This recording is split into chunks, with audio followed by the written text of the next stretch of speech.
Hello, my lovely friends. How is life? Hope you are doing well. And again, I welcome you to my Odiawala English channel.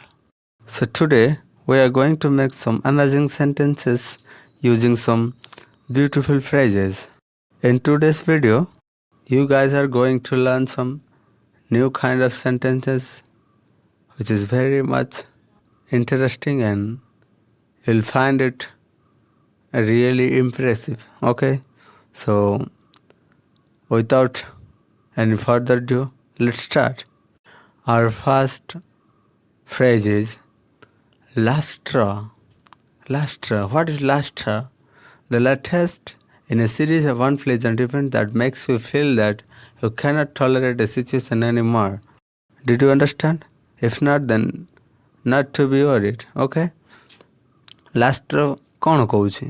Last straw କହୁଛି ଯେ ଆପଣ ଯଦି continuously ଗୋଟେ ଏମିତି ପରିସ୍ଥିତିରେ ଯାଉଛନ୍ତି, ସିଚୁଏସନ୍ରେ ଆପଣ ଗୁଜରୁଛନ୍ତି, ବିତୁଛି ଆପଣଙ୍କ ଜୀବନ, ଆପଣଙ୍କୁ ମାନେ ଅନପ୍ଲିଜାଣ୍ଟ ମାନେ ବହୁତ ପ୍ରୋବ୍ଲେମରେ ହିଁ ଆପଣ ବିତୁଛି, ଯେଉଁଟା ଭଲ ଲାଗୁନି ଆପଣଙ୍କୁ, ବୁଝିପାରୁଛନ୍ତି, ସେମିତି ଚାଲୁଛି। କିନ୍ତୁ ଲାଷ୍ଟ ଇଭେଣ୍ଟ ଯେଉଁ ଇଭେଣ୍ଟ କି ଲାଷ୍ଟ କାମ ଯେଉଁ ଆପଣ ଆଟେଣ୍ଡ କରିଥିଲେ, ସେଇଠି ଆପଣଙ୍କୁ ଏମିତି ଗୋଟେ ଫିଲ୍ ହେଲା ଯେ ତୁମେ କାହାକୁ କହିବା ପାଇଁ ଚାହୁଁଛ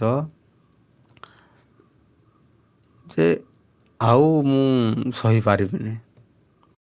ଯେଉଁ ପ୍ରୋଗ୍ରାମରୁ ତ ଆପଣଙ୍କୁ ଏମିତି ଲାଗୁଛି କି ନାଇଁ ଆଉ ଏତେ ଦିନ ଯେଉଁ ଯେତେ ବି ଯାହା ବି ପ୍ରୋବ୍ଲେମ୍ ସହିଲି, ସେତିକି ଭିତରେ ଆଜିର ପ୍ରୋବ୍ଲେମ୍ଟା ଆକ୍ଚୁଆଲିରେ ବହୁତ ମୋ ଲାଗି ଗୋଟେ ଖରାପ ଥିଲା ଆଉ ଲାଷ୍ଟ ଡେ ଥିଲା ବୋଲି ଚଳେ, ବହୁତ ମୋତେ ହର୍ଟ କରିସାରିଛି ବୋଲି ଯଦି ଆପଣ କହିବା ପାଇଁ ଚାହୁଁଛନ୍ତି, ସେଇ ଜାଗାରେ ଏଇ ଲାଷ୍ଟଟା ୟୁଜ୍ କରିପାରିବେ।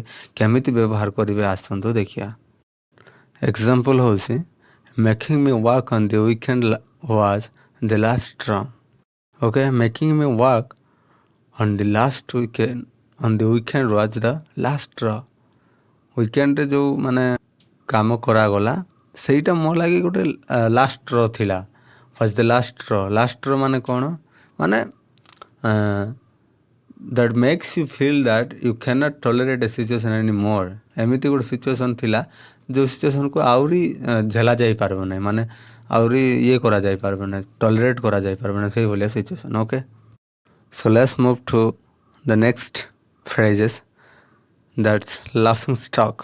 So what does it mean by laughing stock? Laughing stock, a person or organization that is supposed to be important or serious but people think they are silly. Okay, laughing stock କେଉଁ ଜାଗାରେ ବ୍ୟବହାର କରିବେ? ଯେଉଁ ଜାଗାରେ ଗୋଟେ ଏମିତି ଲୋକ କି ଏମିତି ଗୋଟେ ସଂସ୍ଥାନ ଥିବ ଯେଉଁଟା ମାନେ ବହୁତ ବହୁତ ଇମ୍ପୋର୍ଟାଣ୍ଟ ମନାଯିବା କଥା, କିନ୍ତୁ ଲୋକ ତାଙ୍କୁ ମାନେ ମଜାକ ଉଡ଼ାନ୍ତି, ସେଇ ଜାଗାରେ ଆପଣ ଲାଫିଂ ଷ୍ଟକ୍, ମାନେ ସେମାନଙ୍କୁ ଲାଫିଂ ଷ୍ଟକ୍ ବୋଲିକି କୁହାଯିବ।